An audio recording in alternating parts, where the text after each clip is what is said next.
Welcome to the first episode of DPS 101. I'm Nicole Brady, Communications and Community Engagement Manager for DPS. This is the podcast version of the DPS 101 Leadership Course.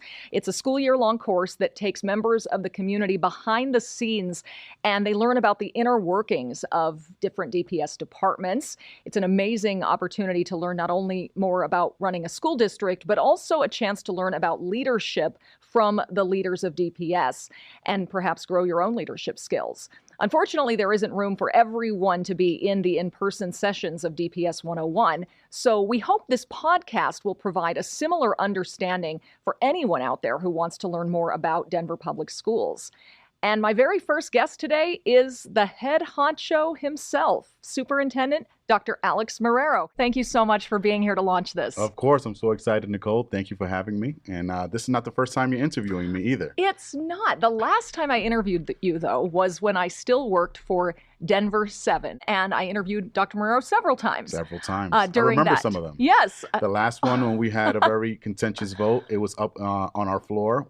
Our floor now, because you share the same floor with me. But one of the ones that resonates, we were on top of the parking lot. Do you remember that one? Yes. We were facing the building, and it was Welcome to School. It was. That was a good one. That parking garage has such a great view of the front of the Denver Public Schools building downtown. So yes, I do remember. I think that was the first time I ever interviewed you. So several times over the years, but it's good to be on this side now. Can you give us kind of an overview of what DPS 101 is? I would love to. Can I start by explaining where this concept came from? So as I engage in this incredible work, incredibly complex, and we serve the community. And the community, as you know, has every right to engage with us, but also tell us if we're doing things right or not. So when I would listen to some of the media coverage, when I would listen to some of the public commenters that engage with us, whether it's in the board meeting or simply in transit, and reading the emails, I noticed a tremendous amount of misconceptions, some just in certain cases, things that were fabricated. And I struggled with that, Nicole, to be quite honest. I'm like, wait a second, we're trying our best to make sure the system improves, and we have. Perhaps we're not communicating, perhaps we're not as transparent as we need to be. So I grappled with that for a good amount, for a full year practically, and this came to me. Said we have a duty to not only showcase what our students are doing, and ultimately we have annual accountability measures that we are held to. But throughout that year, a lot happens, and we can do a better job not only explaining what's happening, but also explaining how we function and why. And this is not a knock. We're public servants. All of us are, whether you're superintendent, teacher, bus driver. But it's a little bit different because everyone has some engagement with schools, whether you were a student yourself, a parent of a student. And of course, I say this with a smile on my face, everyone has an opinion on what should or should not happen in schools. Very different when you look at the medical field. We've all, hopefully been to the doctor and had some procedures, but we don't tell the doctor, hey, here's what you need to do. Right. But in our profession, and maybe law enforcement, those are the ones that are usually in the spotlight. With opinions. And we welcome those opinions, but I want to make sure that folks are responding and reacting to the facts. So with all of that in my head, I said, you know what we need to do? We need to create DPS 101, starting at the top in terms of the Board of Education and Superintendent, how we function, from policy governance to how I am evaluated, how the system is evaluated. Then we get into how we function, academics, finance, operations, all the way down to transportation, so that's all I was attempting to accomplish, providing knowledge, hence 101. For those of us who do not know, that's how college's courses, the very first round of courses, are referred to. So we came up with this year-long exposure to DPS, really pulling back the curtain, and it was such a hit with those who participated that very first year that they demanded a 201 where we went a layer deeper into the system. So we looked at our portfolio of schools. We got into what happens in terms of school choice, security. So we're at 101 and 201, and it's been much more than I ever would have imagined And here we are now broadcasting it for those who unfortunately didn't make the course. Mm-hmm. Yeah, I mean, you have to limit it somewhere, but that is the goal. And if people are interested, by the end of this program, we'll share a little more about how to get involved in DPS 101 in person in future cohorts. A lot of DPS 101, of course, is hearing from the leaders. And I know one of the first things that you do when you present to the group is share your own leadership story. Can you share that with us here? Surely. So I believe, and kudos to the team. I had this idea, and we have an incredible team at Team DPS, as you know, now that you're a part of. They take an idea and they put it into action, and they make it much more than I would have even envisioned. And it was important to them, for those who are part of the cohort, to experience not only the content, but the person, right? So it does start with me. I'm the very first module in DPS 101. And I start with explaining my leadership story. So I bring in an artifact. That's what we were asked to do, at least for the very first year. I brought in a bat that represents my culture, baseball, but also it happens to be the bat that I use for my gender reveal for my son, Axel. And it made me more of a human, a parent, as opposed to the superintendent who has this tall task. And I transition into the content where I speak to, hey, this is not just a schoolhouse. This is the largest employer in Denver. This is a $1.5 billion budget. This is 200 plus schools. This is 15, 16, 17,000 employees, depending on how we're counting our employees. And it brings to light the realities of what we do and what we operate. But my leadership story starts in New York, born technically in Harlem, although everyone thinks it's the Bronx. I was raised in the Bronx, but born in Harlem, raised in the Bronx. And after a lot of obstacles and hurdles and just unfortunate realities and tragedies, every public assistant office that exists, at least in our lives during New York and during that time, whether it was disability, Section 8, whether it was welfare, you name it, all closed their doors on me when I was there by myself. My mom had passed, with the exception of education. And from that point on, I knew that I had to be an educator. They saved one life, those educators who were sitting across the desk. And I've been trying to save one life since then. And I've been able to, and now I'm afforded to do it at 90,000 students at a time. So that's the abbreviated version. Of course, in the DPS 101, we're there for a couple of hours, so I get into some of the nuances of what I experienced. But I ultimately end by saying, here's why I do what I do, and here's why I said yes to Denver Public Schools. It's an incredible story and shows just your heart and passion for this work. And you were an educator. Did you ever imagine you'd be leading one of the largest school districts in the country? Never in a million years. To be quite honest, I didn't even know what a superintendent was when I was a student. And I bet if we were to ask our students, actually, I know so, because when I visit, I'm introduced and like, what do you do then? Right? No, because it's a principal. It's a weird word, The principal is the person who is in control of that building, right? The person who sometimes you get sent to. And no, if you're not, it's the role that people can appreciate and understand, but there's always a level or a layer or several layers above that role. So no, I didn't know what a superintendent was. I never even imagined that I would be a principal. And what I would say is life happens and circumstances happen, and mentors are invaluable because they may see something that you not only do not see, you have no idea that it exists. So I've been a product of my environment, and I say that because the pain that I endured was real. I would have it no other way. I know that sounds a little bit hard to digest, but it made me who I am. But it also allowed me to be in front of folks who had a lot more wherewithal and experience, who said, okay, not you, Alex, when I was a scholar, you're not dropping out, and not you, you're not going there, you should do this, and sometimes a little bit more of a nudge. It took quite a bit of nudge for me to even be here, because I was leading a school district in New York, and life was great. But I believe things happen for a reason. So didn't even know what a superintendent was when I was a youngster. And when I engaged as a professional, of course, we knew what it was, but didn't seem like that was the path that I was headed to. But no, life happens. Yeah. Yeah, and as I mentioned, people get to learn about leadership, and the different leaders we have in DPS all have different backstories. You're right that it happens in different ways, and sometimes it's just being there to meet the moment, as you obviously have. So let's get into kind of the meat of what your session in DPS 101 is all about. It's about how the district really works.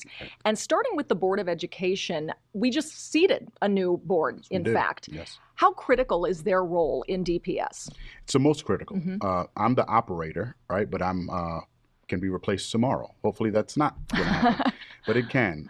But I believe education is the cornerstone of our democratic society. Allow me to explain. So the duly elected process is in full action in the way how we function as what we call an LEE, a local educational agency. So we are all those who support the system, you, I, all the teachers. And although we're committed to this system, we can take our talents elsewhere. Right. When it comes to the Board of Education, they're duly elected, and they, in my opinion, this is what I would say, they represent the needs, the wants, and the desires of the entire community. So those 7 individuals, whether it's a certain part of the neighborhood, the Northwest, the Southwest, the far Northeast, there is now someone who represents them, because it will be impossible to tap 90,000 shoulders whenever I have to make a decision, right? And then you multiply that, let's say, by 1.5 for the guardians and parents, because not everyone has 2. I surely didn't. So when you add that 90,000 with close to 150, we're 250,000 constituents that we're responsible for. As a public servant, I have to make sure that I am addressing their wants. It's impossible, but this is where the democratic process is supposed to work perfectly. Now I have 7 individuals who represent that 250,000 of constituents, and they're the ones who set the vision. They're the ones who hold the system accountable. I'm the face of the system, so I'm the one who's held accountable on an annual basis, and that's how it's supposed to work. Now, it's easy for me to explain it, and on paper it seems very matter of fact, but we're all human, and as I mentioned at the top, there's a lot of opinions on what should happen in education, what shouldn't happen in education.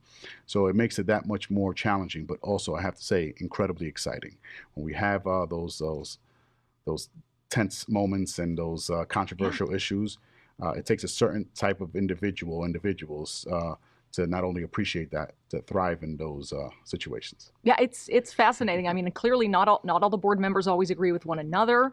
That it's designed to work that way. Everyone, though, is there to represent the students of DPS and the families and the other constituents. So obviously they are critical in setting the tone and really bringing in what the community wants. From there, it's you, the superintendent, who creates the roadmap for the district, the strategic plan. Is that right? And who do you work with to create that? How does that come together?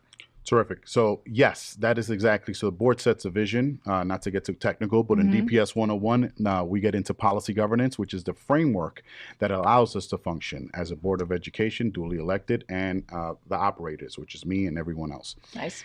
And in those end statements, those are long-term vision statements, if you will. Here's what we want you to pursue. Then I respond accordingly in a reasonable way. It's actually called reasonable interpretation.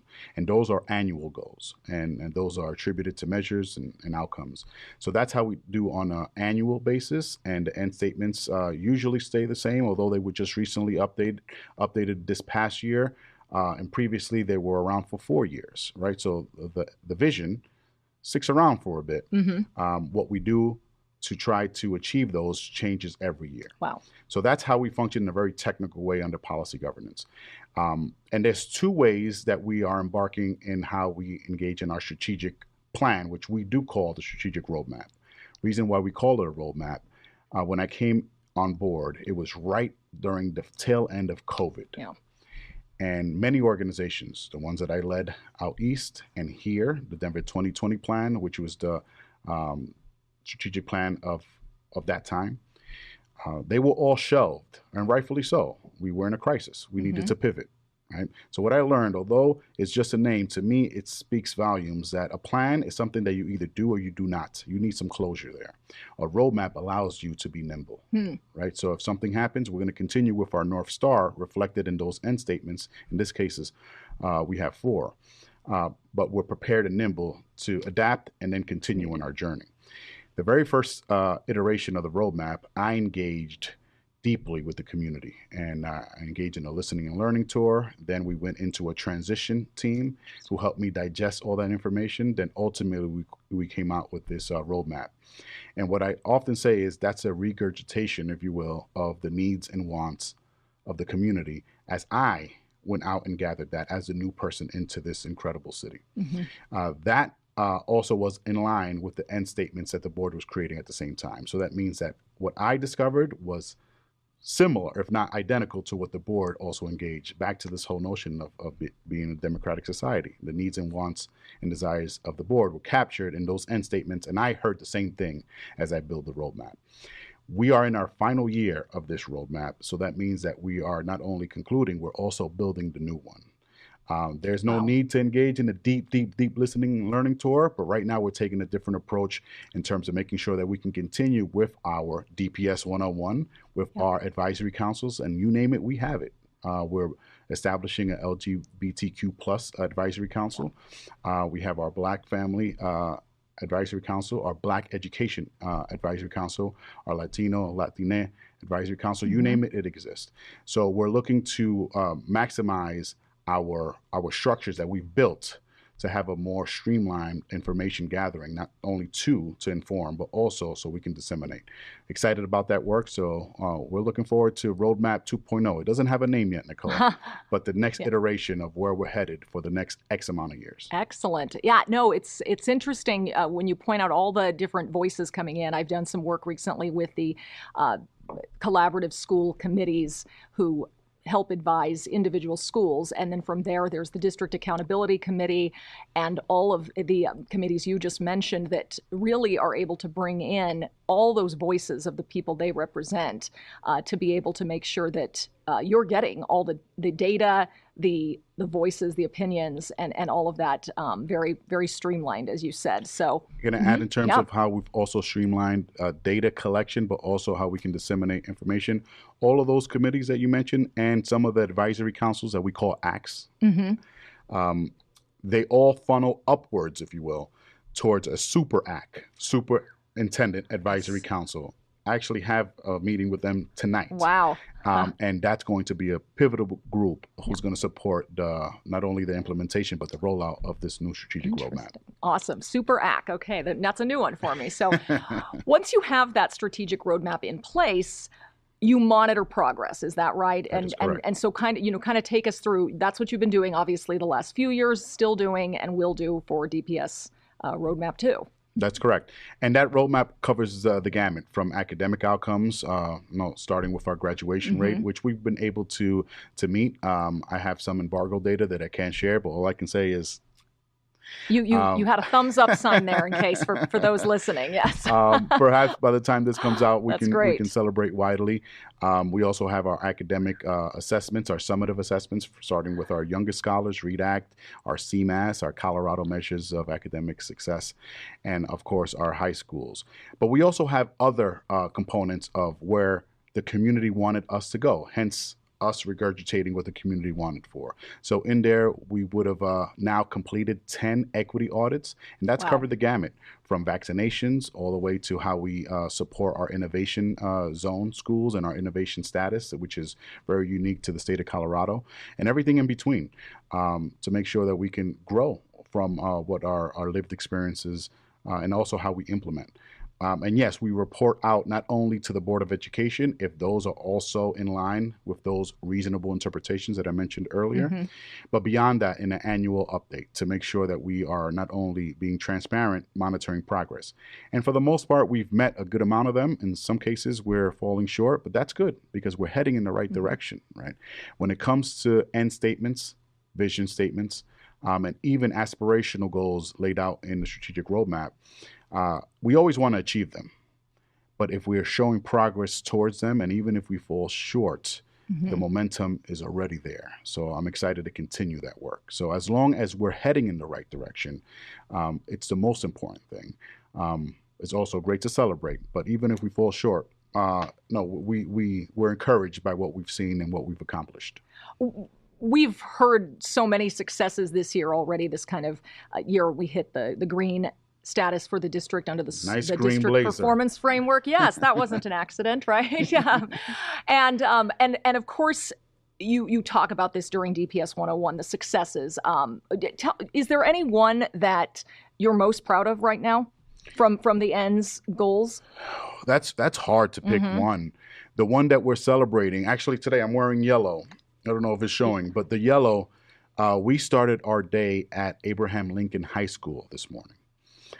And after 9 years of being, and I'm putting this in air quotes, persistently underperforming, right? Because that's part of a framework that a lot of folks have some opinions on, but nonetheless, whether we want to debate it or not, it has been classified as persistently low performing based on results.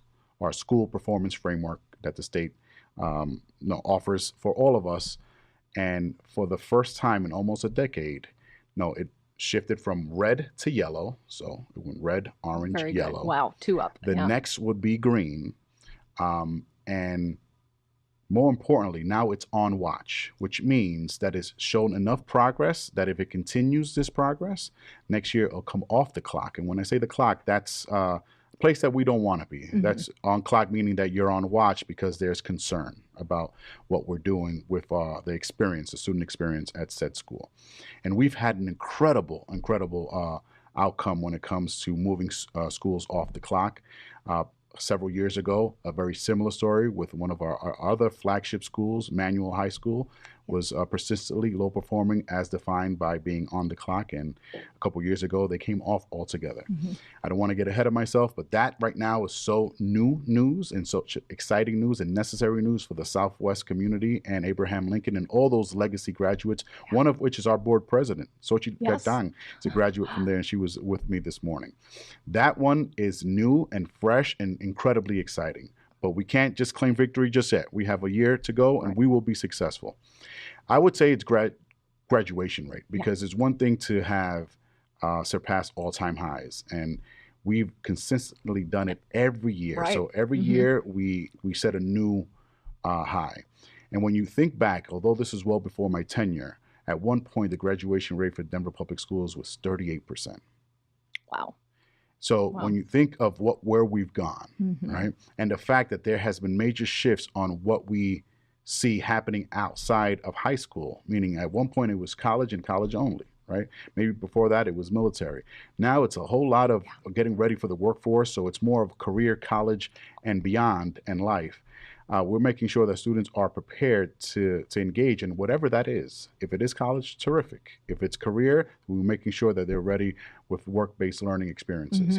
So we're preparing students for our local and global community. And I'm absolutely sure that we are, because I've seen it happen in all of our high schools.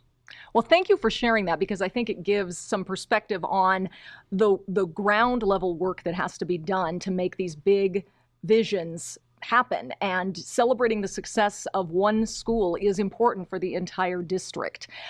You run a school district of some 14, actually you said depending on how you count the employees, it could be 15, 16,000. We don't have the exact number exactly today, but how do you talk about that work that's done by so many people, and you are the leader they look to keep them all motivated, to keep everyone on track, to keep everyone with the same goal in focus? Yeah. In terms of the amount of employees, we have our certificated and those who are part of our bargaining units. But when we think of those who are contracting with us and substitutes, the number starts to grow. And I know that because I have some banter with some of my colleagues, CEOs, and whether it's the airport, our mayor, of who the largest is. We're definitely one of the largest in the entire state, and that cannot be debated. But in Denver, I believe we're number one. And there's always a little bit of caveat. How are you counting your employees? Like, for example, in the airport, are you counting all of the vendors? Right? So that's when we have the nice banter, the airport and I. So here's what I also can say. Back to this whole everyone understands education, has an opinion on education, and rightfully so. We've all gone through it in certain capacities. But no one's telling the airport director on how they should fly their planes, right? So to me, although it's the most rewarding work, it's the most challenging because you have to deal with folks' lived experience and opinion, right? And sometimes it could be, based on their intense experience. Sometimes it's just research. I often joke that I also am guilty of that behavior. Every single time I watch the Giants, I have a whole lot of opinions of what should have happened. It's very different if they're coming after you, right? So I try not to be a Monday morning sidearm quarterback, but I also know that that's going to define education whether I like it or not. But what I can say is that there's no agenda on how we show up. And me and my team, and we go through this in DPS 101, they get to see who Trina Marçal is. Someone who's homegrown in terms of her talent, who started, and now she's leading operations, which is in a very intense way of showing up to work every day. It's a heavy lift that she has. We see Chuck Carpenter, who started as a teacher. Not many CFOs, chief finance officers across systems that manage well over $1 billion can say that they know what that experience is to be in the classroom. We all can remember what it is to be a student, but sometimes when you've been in the trenches. So what I try to capture is, and I know there's always a question that I have to respond to. You didn't ask this, but I do a lot of superintendent trainings for those who aspire, whether it's small or large like us. What is the magic bullet? There isn't one, because if that's the case, it should have happened a long time ago. It's hard work and making sure that you can function with integrity. But what is the most important role? And that's hard to answer. But the larger the system is, the more defined that my response would be, it's the principalship. Because once you've been able to engage a community, even if it's a local community, and work collaboratively with your staff and embrace your communities and empower your community to make decisions, that is, in essence, is what I do, just times 207. You talked a little bit about how you meet with CEOs of other large companies, or at the airport, for example. Is running a district similar to running a large company, or what are the big differences and similarities that you've found? Oh, I love this question. I get to answer this now. Hopefully the masses get to hear this, because I often just say this to them directly. My colleague CEOs who make a whole lot more money than I get. It's the private sector. This role is way harder than them. Let me explain, please. Can I? Yeah, please. Because it's not just black and white in terms of matter-of-fact decision-making. Right? We have to make sure that it is community-driven, or at least transparent, because we're public servants. And in certain cases, not to identify any CEO, comrade, but it's simply the decision of the CEO with the support of board of trustees. And it's done, and it trickles down to organization with hardly any explanation. It's just done, right? We move on. So if we're making these cups, and this is our organization, perhaps these are not selling, Nicole, and we come up with one that is no more thermal, right?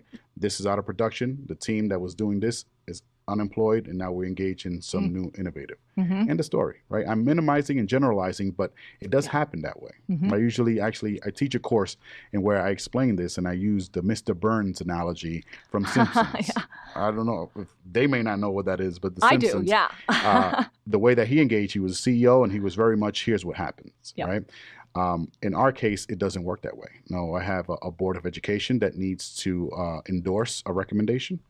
And before we even get into a recommendation that's being weighed on the board agenda, I have to do my due diligence and engage in the community, be informed on my recommendation, and making sure that I address how the either intended or unintended consequences of said decision are going to impact ultimately the student experience. So we often say in the roadmap, there's the DPS experience, the Denver Public Schools experience. It's broken down into three. At the core is the student experience. Often neglected in a lot of other organizations is the adult experience, right? And what differs, other CEOs, they may not have a collective bargaining unit. No, actually, you don't see that in the private sector at all. And in certain cases, unfortunately here in the state of Colorado, it's not very common either. I was engaged with one superintendent who is grappling with their very first collective bargaining unit that's may or may not assemble. Wow. And we have 10 here, right? So that in its own speaks volumes of how different the role is. And the third experience is a system experience. And that goes to operations, finances, but also the oppressive systems that do exist in education that go well beyond the time of DPS even being imagined as a school district. So all those three experiences make up the DPS experience. So I have to take that into account as I engage in every decision or recommendation that I'm bringing to the board. Having colleagues in different roles that are not in the public sector who are CEOs, they don't have to do any of that. So, yeah. One example. Yeah, it's in terms of how we're similar. We're at the head of an incredible organization, and there's a whole lot of opinions on what we're doing and whether we're doing it well or not. But I think that the similarities, aside from title and maybe that outlook in media, they're very, very different. Ours is way harder. Well, you have to work with so many of those CEOs, though, because as a school district, you are putting out the future workers in Denver, in Colorado. And I find that fascinating, how involved DPS is with so many businesses and organizations here in Colorado. I've been doing the DPS mentorship program this year and had a chance to go with the mentees to a work site visit last week where they get to see a big Denver office building and all that work in action. And it's really great to see how many companies want to be involved with DPS. They're doing something with the mayor next week, actually, and so we know that there's just so much involvement between the school district and those other organizations. That's also something that sets our roles apart. Yeah. In certain cases, that it could be a tremendous need. I'm sure, just like the internet wave that happened and all the e-commerce, a lot of those organizations don't exist anymore. Right. Perhaps we'll see the same when it comes to artificial intelligence and quantum.